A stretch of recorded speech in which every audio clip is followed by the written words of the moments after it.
Sveiki, sveikinamės iš Kauno technologijų mokymo centro. Ir šiandieną kalbinu savo kolegės, tai labai norėčiau paprašyti jų prisistatyti. Labą dieną, dorinio ugdymo etikos vyr mokytoja Zina Moločiaeva. Ekonomikos ir verslo pagrindų vyr mokytoja Nijolė Radišauskienė. Tai labai dėkui, kad sutikote dalyvauti tokiam kaip ir interviu. Ir turiu keletą jums klausimų. Tai pirmiausia, ko gero, kurios veiklos jums labiausiai patiko projekto Vertėjai ir ateitis būtent etiško verslumo programoje, nes jų buvo keletas. Tai kurios labiausiai paliko didžiausią tokį įspūdį? Man kaip etikos mokytojai labai patiko teorinės pamokas, kas liečia etikos. Nes etika kaip mokslas apie moralę ir dorovę, tai problema moralės yra labai svarbi visais laikais, o dabar tai ypač. Man patiko atvejo analizės, kuriuose aktyviai įsijungė ir dalyvavo moksleiviai, labai intelektualiai, įžvalgiai įsigilino į klausimus ir, atliko analizės. Ačiū. Sekantis klausimas skambėtų taip. Kurių etinių problemų analizės jums pasirodė aktualiausios ir labiausiai patiko ir galbūt kodėl? Nes tų etinių dilemų, kurias analizavome, buvo iš tikrųjų gan nemažas spektras. Kurios paliko didžiausiai įspūdį? Galbūt dabar šiais laikais didžiausia problema yra tai gamtos tarša, plastiko taršos mastai. Nes mes žinome, kad plastikas dabar yra visur ir jis kelia pavojų. Todėl, kad labai ilgai guli žemėje ir mes žinome, kiek turi praeiti metų, laiko, kad tai viskas išsinaikintų. Tai, kas liečia gamtos, ateities, tai ta problema tikrai yra labai svarbi, apie ją reikia kalbėti, nes tai yra tokia aktuali problema mūsų laikų.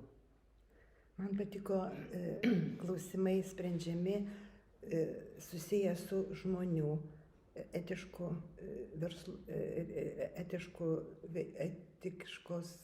analizės veikla, gyvūnų laikymu ir, sunkiom jų gyvenimo sąlygom, jaunimo klausimai sprendžiami. Patiko,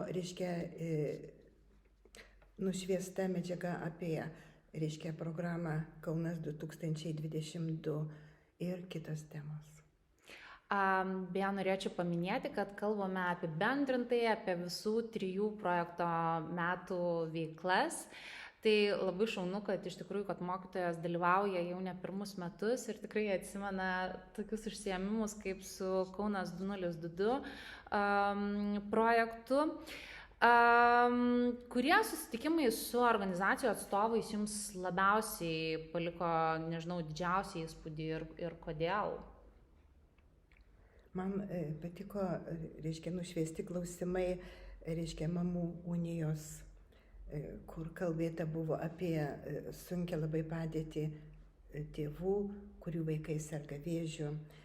Patiko jaunimo linijos veikla.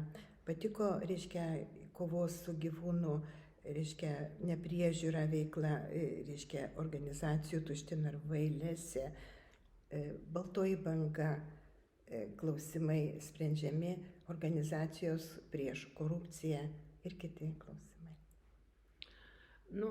Man kaip etikos mokytojo aktualiausia tema yra tai jaunimo linija. Ir susitikimas dėl to, kad tikrai mes žinome, tą problemą irgi yra labai aktuali ir apie ją reikia kalbėti, kad jaunimas, nes bendraujant su mokiniais, tu supranti, kad ir dažnai depresija būna ir nieko nenori veikti, kad tikrai nebūtų palikti vieni ir žinotų, kur galima kreiptis ir ieškoti pagalbos, kas tai gali suteikti jiems, nes tikrai jaunimui tai svarbu, kad vyktų pokalbiai, paaiškinimai ir kad jie galėtų išeiti iš tos depresijos, tai tikrai yra labai svarbi tema. Šiaip taip, temos visos yra labai svarbios, labai įdomios ir mokytojai gauna papildomą informacijos, kurią mes galime panaudoti ir pamokos metu, ir su auklėtiniais pakalbėti. Tai, kad čia viskas labai aktualu ir apie tai reikia šnekėti. Labai šaunu. Ir kaip manote, ar naudingos iš tikrųjų buvo priemonės ir įrankiai, struktūra, kuri buvo pateikta etiško verslumo programos mokytojų gide? Nepaprastai naudingos, todėl kad šitie klausimai atrodytų kasdieniški, bet stengiamasi į juos mažai kreipti dėmesio, o jie yra labai labai aktualūs šiais laikais. Ir atkreiptas dėmesys tiek mokytojų, tiek mokinių turėtų neišblėsti iš atminties ir šitie klausimai turėtų būti pirmaeiliai ir sprendžiami. O kaip vertintumėte patį mokytojų gidą, būtent išdėliojimą medžiagos ir tą struktūrą, kur yra paaiškinama pamokos tikslai, uždaviniai, mokymo priemonės ir panašiai? Ta struktūra išdėliojama yra labai puikiai, nes viskas skaitai ir viską galima panaudoti praktikoje. Tai praktika eina pamokos metu. Tai išdėliojimas, aprašymas, tai tikrai yra naudinga ir ko nežinai, gali kreiptis į gidą ir gausi atsakymus. Teisingai.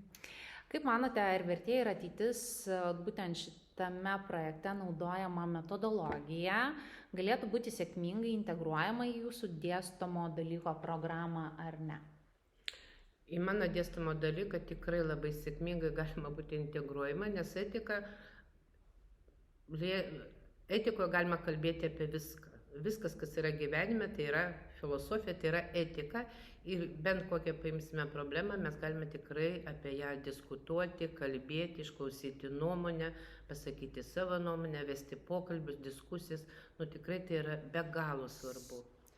O ekonomikos ir verslo pagrindų programoje tikrai bus įvestas kursas apie socialinės įmonės, jų kūrimą, naudą visuomeniai ir galimybės, kuriomis valstybė remia tokių įmonių kūrimą. Ir noriu pasakyti, įmonės Baltoji banga, apie kurią daug kalbėta, taip pat veikla labai aktuali ir gali būti plačiai naudojama ekonomikos ir verslo pagrindų pamokose. Tai ačiū labai kolegiams, aktyviai dalyvavusioms ir šiais metais, ir praeitais metais projektinėse veiklose. Tai tikiuosi, kad tai ne paskutinis mūsų bendradarbiavimas ir siunčiame linkėjimus iš Kauno. Iki. Laimingai. Iki.